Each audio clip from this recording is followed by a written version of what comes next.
Hello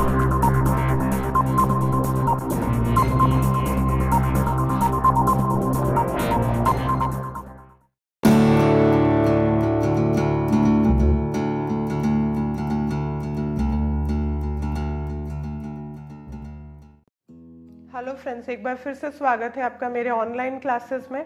इसके पहले के वीडियोस में मैंने आपको एबॉर्शन, उसकी डेफिनेशन, उसके टाइप्स और उसके कारणों के बारे में बताया था। और आज के मैं अपने वीडियो में आपको बताऊंगी एबॉर्शन और उसके टाइप्स और उसका मैनेजमेंट। जिस तरह से हमने देखा था स्पॉन्टेनियस और मिसकैरेज के अलग अलग टाइप्स हैं, तो वो टाइप्स का मैं एक एक करके आपको पूरा ब्रीफली डिस्क्राइब करूंगी और उसका मैनेजमेंट भी बताऊंगी।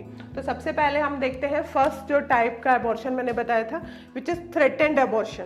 सो थ्रेटेंड एबॉर्शन की अगर हम डेफिनेशन देखें तो it is the clinical entity where the process of miscarriage has started but has not progress to a state from which recovery is impossible. इसका मतलब ये है कि थ्रेटेंड अबॉर्शन में जो एबॉर्शन का प्रोसेस है वो स्टार्ट होता है, एबॉर्शन का प्रोसेस होना शुरू होता है, मतलब कि यूट्राइन कैविटी में कुछ एबनॉर्मल होना स्टार्ट होता है, लेकिन जो एबॉर्शन है वो उस वहाँ तक प्रोग्रेस नहीं करता, but has not progressed to a state from which recovery is impossible.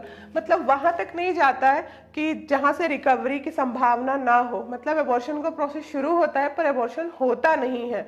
यही है थ्रेटेंड एबॉर्शन का मतलब, कि एबॉर्शन का process it will start but has not progressed, वहां तक नहीं जाएगा जहां से रिकवरी इम्पॉसिबल हो। मतलब रिकवरी हो सकती है in case of threatened abortion. अब हम देखते हैं इसके क्लिनिकल फीचर्स के बारे में। तो क्लिनिकल फीचर्स के बारे में हम देखेंगे तो जो क्लाइंट है अगर आपके पास आता है तो उसके क्लिनिकल फीचर्स कैसे होंगे?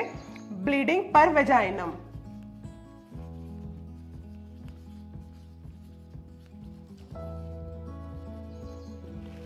ब्राइट रेड ब्राउनिश कलर का ब्लड पर वेजाइनली आप देख सकते हो। एक क्लिनिकल साइन है कि अगर इस तरह से ब्लीडिंग वहां पर हो रही है तो वो एक साइन है किसका?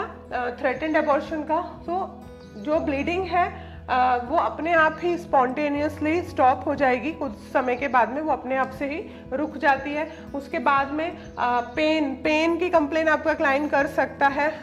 लोअर एब्डोमेन में या बैक में उसको पेन होगा जिसका जो नेचर होगा which is dull in nature, dull nature का पेन होगा। तो पेन की कंप्लेन भी आपका क्लाइंट आपसे कर सकता है in case of threatened abortion. उसके बाद अगर हम इन्वेस्टिगेशन की बात करें कि कौन से इन्वेस्टिगेशन के थ्रू हम थ्रेटेंड एबॉर्शन को डायग्नोस कर सकते हैं, तो सबसे पहले हम देखेंगे ब्लड। तो हेमाटोक्रिट्स के लिए या अदर कंपोनेंट्स को आइडेंटिफाई करने के लिए हमको ब्लड इन्वेस्टिगेशन कराना होगा।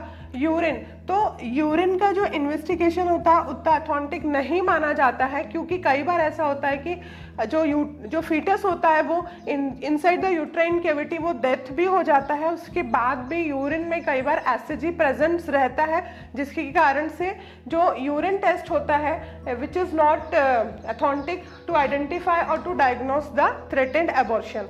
उसके बाद में यूएसजी, तो अल्ट्रासोनोग्राफी करेंगे, ट्रांस वेजाइनल अल्ट्रासाउंड करेंगे, और उसके बाद में पैल्विक भी एग्जामिन कर सकते हैं।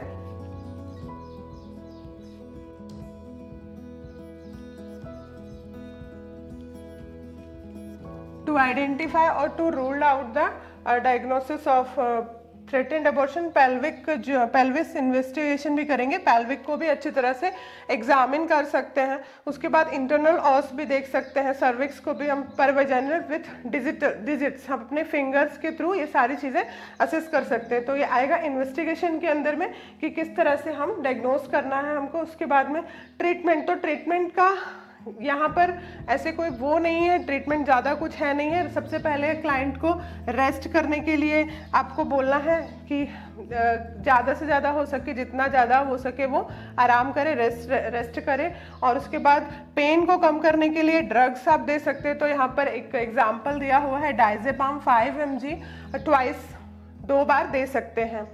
तो ये है ट्रीटमेंट ऑफ थ्रेटेंड एबॉर्शन। उसके बाद में जब आपका क्लाइंट डिस्चार्ज होके जाता है तो at the time of discharge क्या हेल्थ एजुकेशन आपको, क्या एजुकेशन आपको आपके क्लाइंट को देना है, तो वो है लिमिट एक्टिविटी।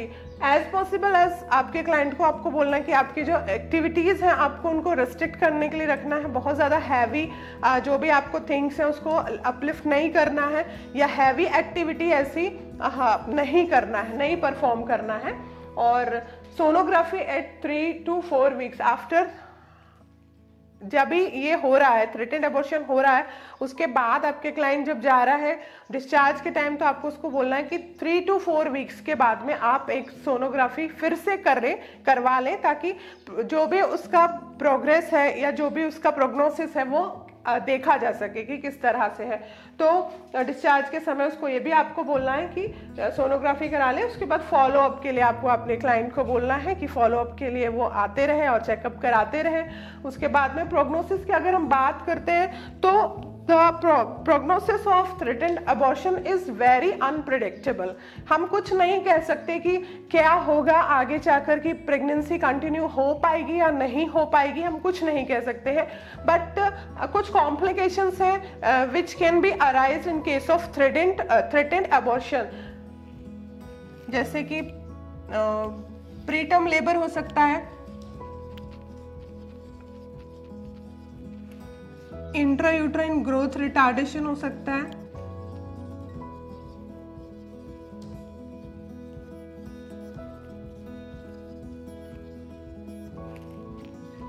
प्लेसेंटा प्रीविया हो सकता है।